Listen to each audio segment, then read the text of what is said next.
So, hello guys! So, itong si Jess ayaw pang matulog. Kahit pinatay ko na yung ilaw namin, so naglalaro pa rin siya. Ayan siya, oh. So, ayan guys, may nagtanong kasi sa comment section, no? Kung ano daw ang trabaho ko sa Pinas. Bago ako mag-asawa, no? So, ang dami kong naging trabaho guys, sa totoo lang. Kasi, tamad ako mag-aral. Yes, inaamin ko yan guys, tamad ako mag-aral. Kaya naman, after ko ng high school, kumuha ako ng short course lang sa college, which is caregiving. Ayan.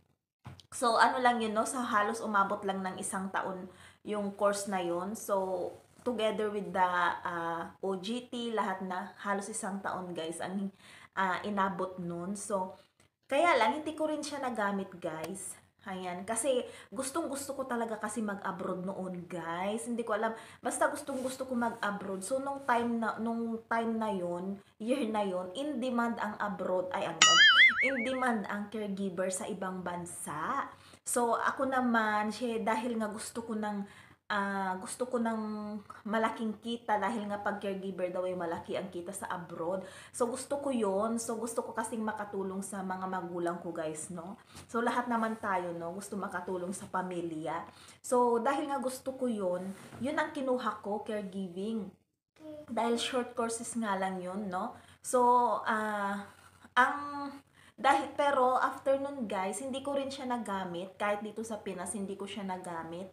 Um, Kasi nga, hindi ako fit to work. So, yun lang masasabi ko, hindi ako fit to work. So, siguro hindi rin will ni Lord, no, na mag-abroad ako. Baka hindi maganda ang kahihinatan ko pag nag-abroad ako. So, hindi talaga ako fit to work, guys. So, hindi ako nakapag-abroad. Ayan. Pero andito ako sa India ngayon. Sana all. Ayan. So, bago kami nag-meet ni Mr. Guys, nag-meet ang trabaho ko nun is sa RC Cola ako. Checker ako doon sa Las Piñas. Ayan. So, dahil sa trabaho kong yun, guys, nagkaroon ako ng ng pagkakataon na makagamit ng computer, no? Dahil nga checker ako, so minsan nag-encode din ako. Ayan. So, that time, guys, may nag-pop up lang kasi.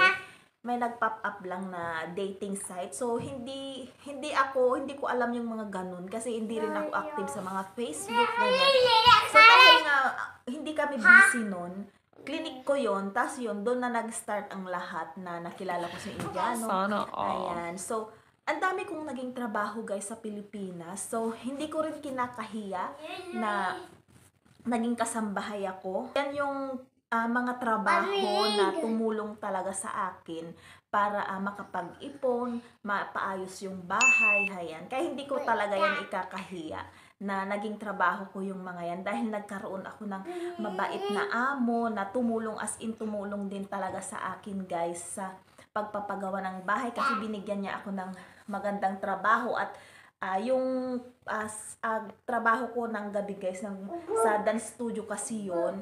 So, nag-a-assist ako doon ng mga elder, yung mga nagda-dance na mga senior. So, ako yung nag-a-assist sa kanila.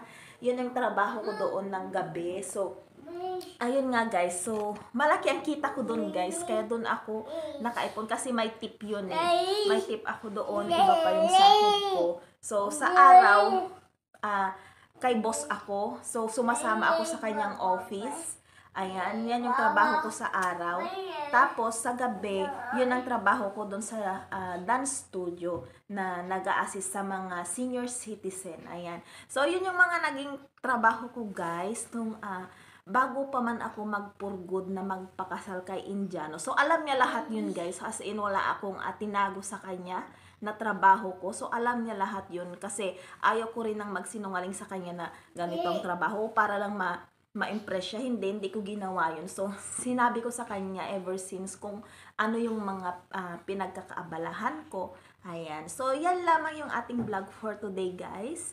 Ayan. So, sa mga, kasi may iba kasi, di ba, kinakahiya nila yung pagiging kasambahay. Pero wag niyong ikahiya kasi marangal na trabaho yan, no? Kasi maraming umaangat yung, alam niyo yun, nakakatulong sa pamilya dahil sa pagiging kasambahay. Ayan. So, proud ako na naging part ako sa ganyang trabaho, guys. Kasi, ang laki nang naitulong sa akin ng trabahong yan. Ayan.